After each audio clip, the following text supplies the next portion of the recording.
Suatu hari di kuil kuno terlihat ada sepasang kekasih bernama Des dan Lovemore sedang diikat di sarang ular oleh seorang perampok. Perampok itu sengaja menyandera mereka berdua agar memberitahu di mana lokasi harta karun mahkota api dari legenda bernama Raja Kalaman. Tapi bukannya takut, Des malah bertanya, kenapa di kuil kuno seperti ini ada ular masih hidup? Padahal kuilnya sudah ribuan tahun terpendam di dalam tanah. Karena tak masuk akal, Lovemore pun menghapus ular dan si perampok. Ternyata kisah barusan adalah cerita novel fiksi karangan wanita cantik bernama Loretta. Sekarang ini Loretta sedang sibuk menyelesaikan bab terakhir novelnya itu.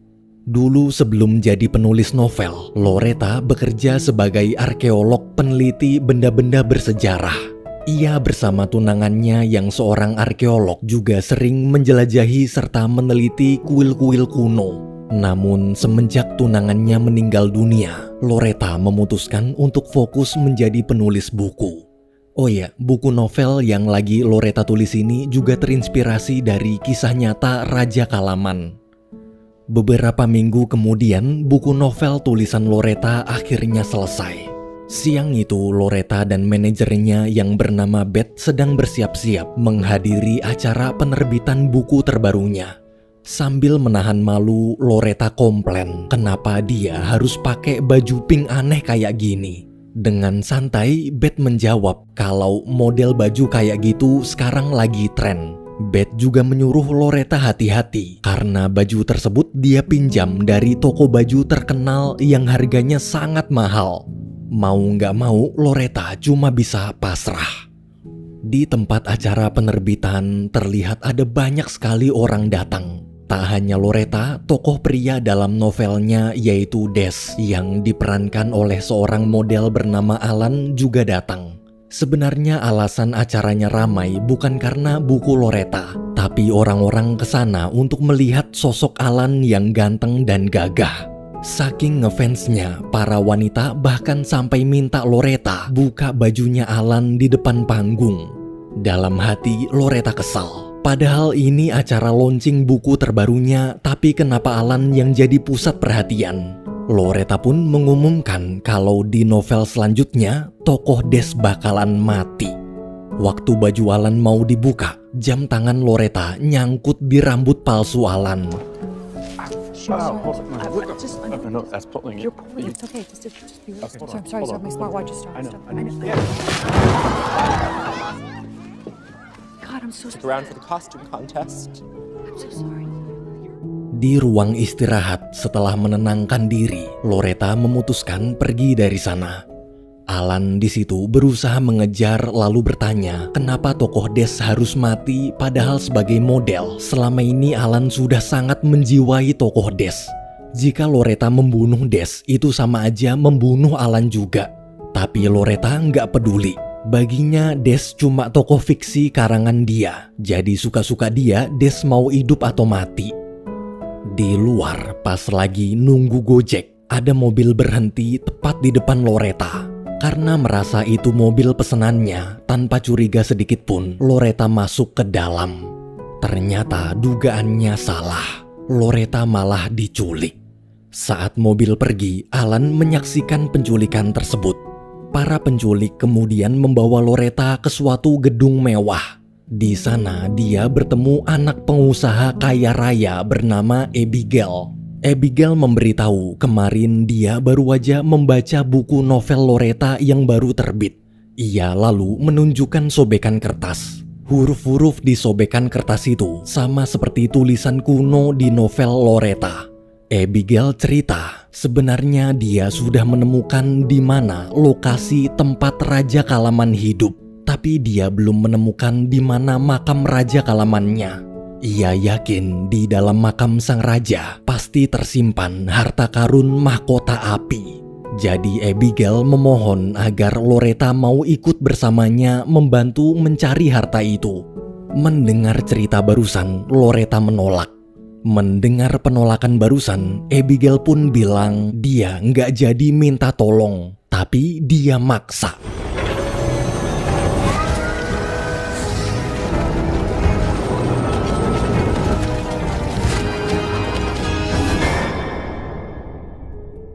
Di sisi lain, Alan melaporkan penculikan tadi pada Beth. Namun karena belum 24 jam, mereka belum bisa melaporkannya pada polisi.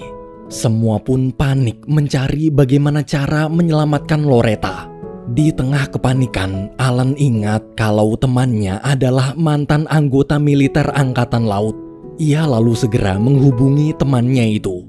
Lewat telepon, teman Alan langsung melacak keberadaan Loretta. Dari hasil pelacakannya, Abigail membawa Loretta ke pulau bernama Hundida yang terletak di Samudra Atlantik. Sementara di Pulau Hundida, Abigail menunjukkan sisa-sisa bekas kerajaan Raja Kalaman hasil temuannya.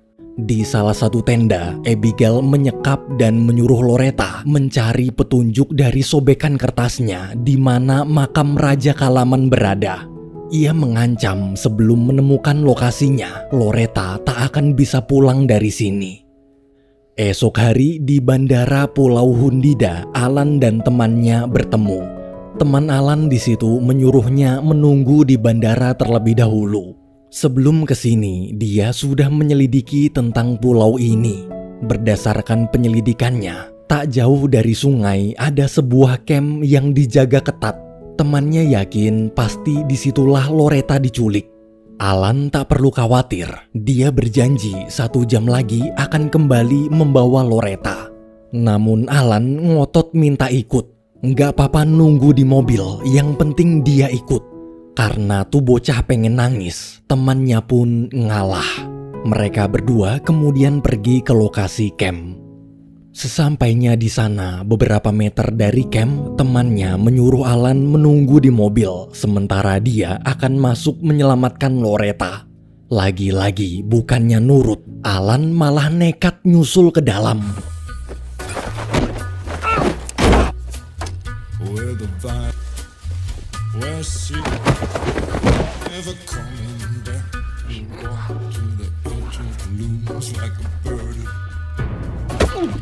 I got his head. What do I do with his head?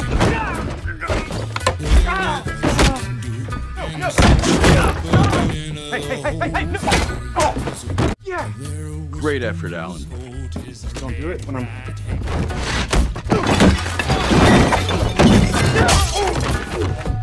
Asleep.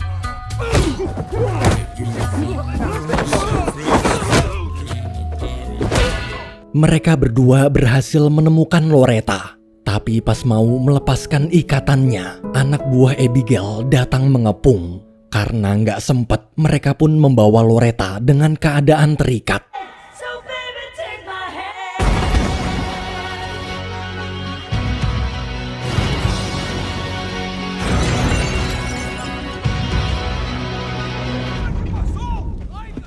Sesampainya di mobil, waktu mau membuka ikatan Loretta, teman Alan di headshot sampai otaknya keluar, terus nggak sengaja kemakan sama Alan. Loretta dan Alan sangat syok. Loretta yang melihat pistol di kantong teman Alan pun langsung melemparkannya ke Alan. Tapi gara-gara tuh bocah masih syok, dia nggak bisa nangkep pistolnya. Daripada ngelawan, Alan lebih memilih membawa Loretta kabur. Beruntung mereka berhasil lolos dari kejaran anak buah Abigail. Di jalan saat keadaan mulai aman, barulah ikatan Loretta dilepas. Bukannya saling menenangkan satu sama lain, mereka berdua malah sibuk debat soal pistol tadi. Pas Loretta mau pergi ninggalin Alan, mobilnya malah jatuh ke jurang. Akhirnya, dengan terpaksa, mereka harus melanjutkan perjalanan dengan jalan kaki. Sepanjang jalan, Loretta cerita siapa penculik dan kenapa dia bisa diculik. Mendengar cerita itu, Alan kaget. Ternyata kisah Raja Kalaman beneran ada. Selama ini dia kira semua cerita di novel Loretta cuma sekedar fiksi. Sekarang Alan merasa jadi seperti tokoh Des asli yang ada dalam novel. Di tengah obrolan, mendadak terdengar ada suara mendekat. Dengan panik, Loretta buru-buru mengajak Alan berjalan melewati sungai untuk menghilangkan jejak. Beberapa menit kemudian, anak buah Abigail datang. Di tepi sungai, anak buah Abigail melihat pernak-pernik yang terlepas dari baju Loretta. Sambil tersenyum, dia tahu kemana Loretta pergi. Sementara itu, Loretta dan Alan sampai di suatu air terjun. Waktu sedang memeriksa keadaan, Loretta melihat ada huruf-huruf kuno di dinding samping air terjun. Ketika mencocokkan dengan sobekan kertas milik Abigail, huruf-huruf itu seperti membentuk satu kalimat bertuliskan Raja Kalaman dan istrinya terkubur di sumur yang tak pernah kering. Tak lama kemudian Alan datang. Loretta pun langsung menyembunyikan kertasnya. Malam hari saat Alan membuka baju basahnya, Loretta melihat ada bercak merah di punggung Alan. Alan di situ menjelaskan kulitnya sangat sensitif dan gampang iritasi kalau kena air kotor. Karena merasa bersalah, Loretta lalu mengompres punggung Alan. Di momen itu, Loretta minta maaf. Kemarin waktu acara launching novel, sebenarnya alasannya mengumumkan Des mati cuma gara-gara dia iri orang-orang yang hadir di sana hanya sibuk memperhatikan Alan terus, bukan novel barunya. Mendengar pengakuan barusan, Alan tak marah.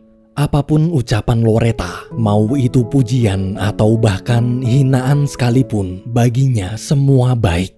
Sebenarnya dalam hati dari pertama kali bertemu, Alan sudah jatuh cinta pada penulis cantik itu. Tapi dia tak pernah berani mengungkapkan perasaannya karena sadar Loretta pasti tak akan mungkin suka sama pria biasa sepertinya.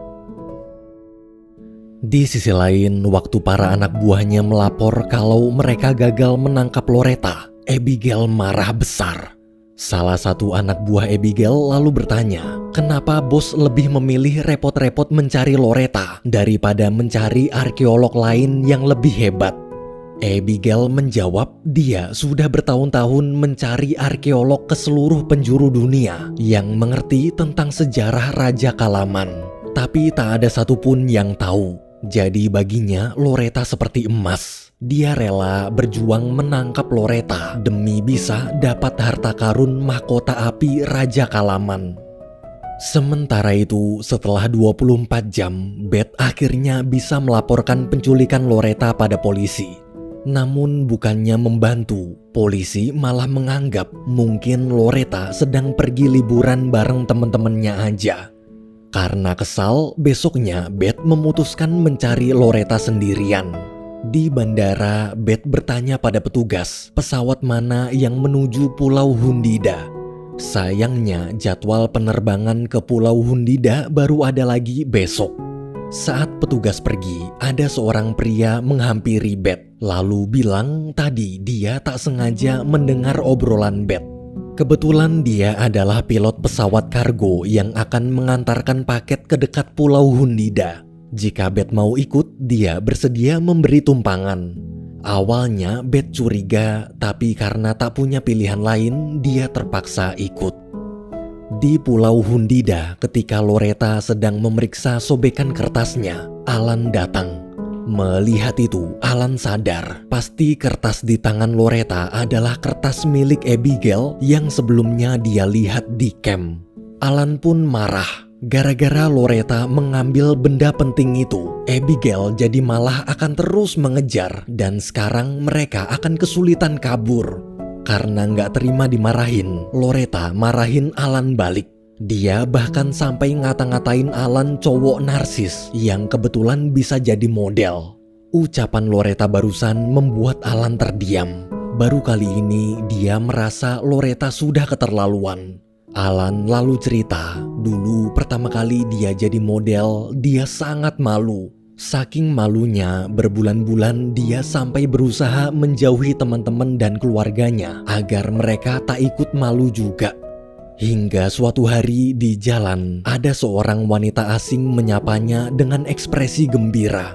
Di momen itu, Alan sadar untuk apa dia malu, padahal meski hanya berpose dan berfoto untuk cover buku, tapi apa yang dia lakukan bisa membawa kebahagiaan bagi banyak orang.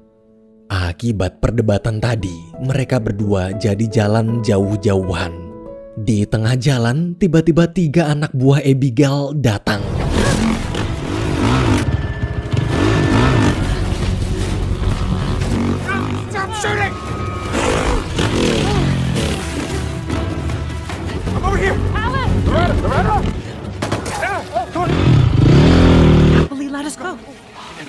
killing Why? you. Because I'm a woman that's supremely.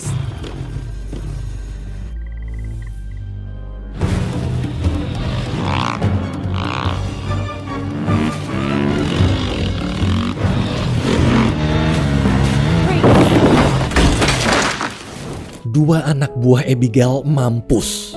Alan dan Loretta pun bergegas pergi dari sana. Setelah perjalanan panjang, akhirnya mereka berdua sampai di suatu desa kecil dan memutuskan istirahat sebentar. Malamnya, Loretta melihat Alan sedang berdansa bersama para penduduk desa. Karena mengira Loretta istri Alan, warga menyuruh mereka berdansa sebagai tanda penghormatan leluhur. Sambil diiringi lagu daerah, mereka pun mulai berdansa. Semakin lama, Loretta semakin dekat dengan Alan. Ada perasaan nyaman saat Alan menatap matanya.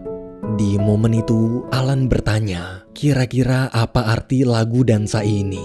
Loretta yang mengerti bahasa Latin bilang kalau lagu itu bercerita tentang zaman ketika dulu Raja Kalaman masih hidup. Waktu lagu berakhir, Loretta baru sadar di lirik lagu tadi ada cerita tentang sebuah gua di bawah gunung berapi yang airnya tak pernah kering. Ia kemudian bertanya di mana gua itu berada. Loretta lalu memberitahu informasi barusan ke Alan. Melihat bagaimana Loretta sangat tertarik pada dunia arkeolog, Alan akhirnya mendukung dan bersedia menemani ke sana. Namun Loretta justru menolak. Baginya tahu lokasi makam Raja Kalaman aja udah cukup. Nanti sesampainya di Amerika, Loretta akan memberitahu temannya yang bekerja di museum tentang informasi tersebut dan tetap kembali fokus menulis novel aja. Alan di situ mencoba memberi semangat. Ini pertama kalinya dia melihat Loretta tertarik pada sesuatu dan dia berjanji akan menemani Loretta hingga akhir cerita. Alan lalu mencari kendaraan sementara Loretta akan mengemasi barang. Tapi di tengah jalan dia melihat Abigail sudah menunggu. Untuk ketiga kalinya Loretta diculik lagi. Dari kejauhan, Alan yang melihat Loretta diculik berusaha mengejar.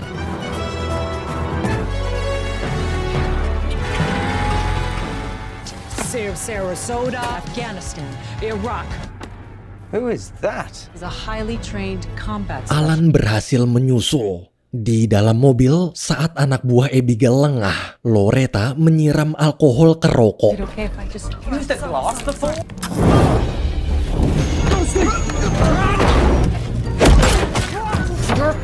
You're fucking.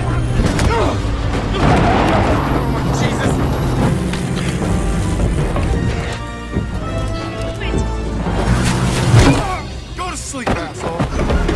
Oh no. Hey, get in. Sayangnya, ujung-ujungnya tuh bocah berdua malah ketangkep.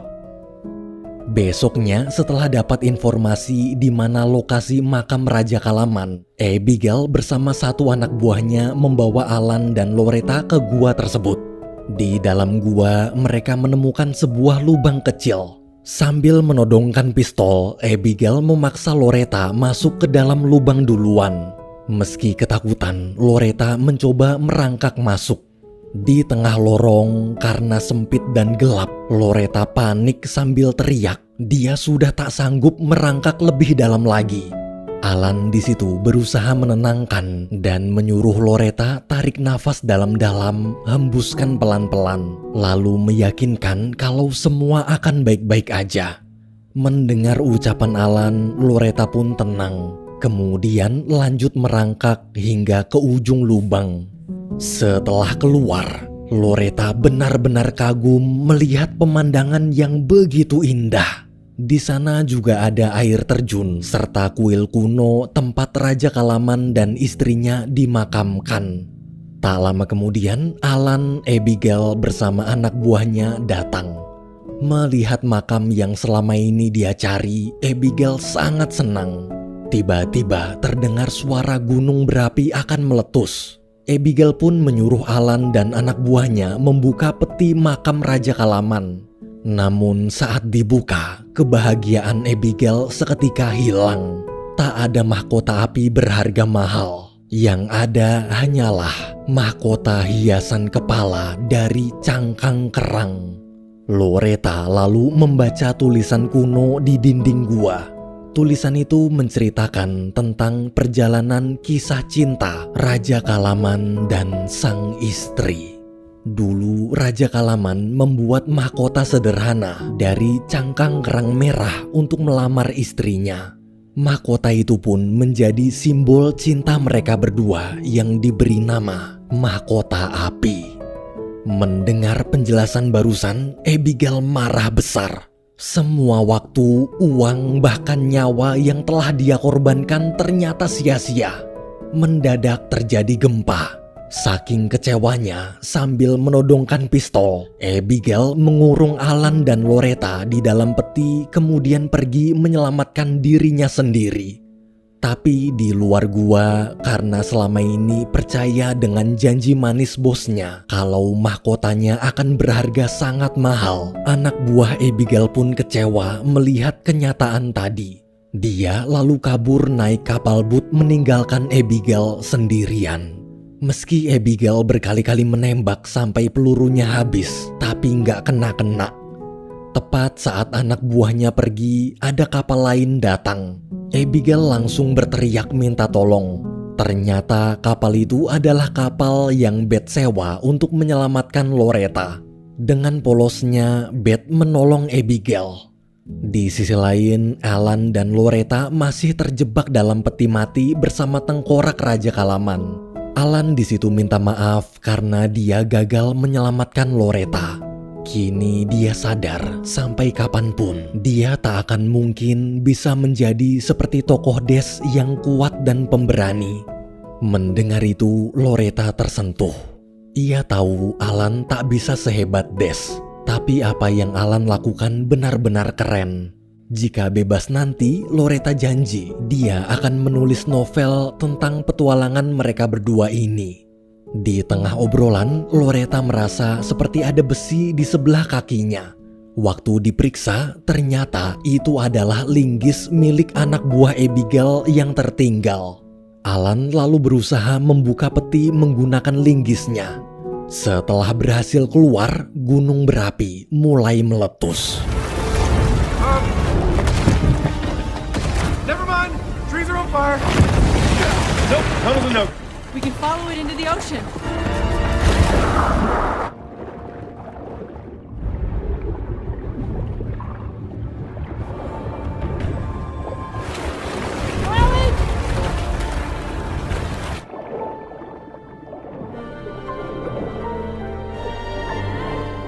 Alhamdulillahnya, Alan dan Loretta selamat. Tak lama kemudian, kapal Beth datang. Abigail yang juga ada di sana kaget kenapa Loretta dan Alan bisa selamat. Waktu Abigail mau kabur, Loretta langsung menyuruh semua orang di kapal menangkapnya. Akhirnya Abigail tertangkap. Beberapa bulan berlalu setelah buku baru Kisah Petualangan Alan dan Loretta terbit, Beth, Alan, dan Loretta pergi berlibur bersama ke pantai. Ketika Alan sedang menikmati indahnya pemandangan, Loretta menghampiri. Semenjak kejadian di Pulau Hundida, banyak perubahan yang terjadi dalam diri Alan. Ia bukan lagi pria penakut. Dengan berani, Alan bertanya, seperti apa kelanjutan kisah petualangan mereka berdua di buku Loretta berikutnya. Loretta menjawab, gimana kalau kisah selanjutnya Alan aja yang tulis. Alan di situ terdiam. Perlahan-lahan dia mencoba mulai mengarang ceritanya. Alan cerita bagaimana jika setelah selamat dari Pulau Hundida, Alan dan Loretta bertemu di pinggir pantai. Mereka berdua saling mendekat, semakin dekat, semakin dekat. Hingga akhirnya Alan mengungkapkan perasaan cinta yang selama ini dia pendam. Mendengar itu, Loretta terharu. Dia kemudian bertanya, setelah mengungkapkan cinta, lalu apa? Alan menjawab, lalu mereka berdua pun berciuman. Something changing your mind.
Minggu depannya, waktu Alan sama Loretta lagi meditasi bareng, tiba-tiba dari belakang ada orang manggil.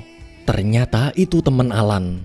Alan di situ kaget, gimana bisa masih hidup padahal pas di headshot, otaknya keluar sampai masuk ke mulutnya Alan. Teman Alan menjawab, walaupun otaknya keluar dikit bukan berarti dia udah mati. Temen Alan bilang, tujuannya ikut meditasi ke sini buat ngendaliin emosinya. Ngendaliin emosi karena dia lagi kesel padahal dia masih hidup tapi malah ditinggalin sendirian di hutan. Abis ngomong gitu, meditasi pun dilanjutkan. Girl, I'm slowing down.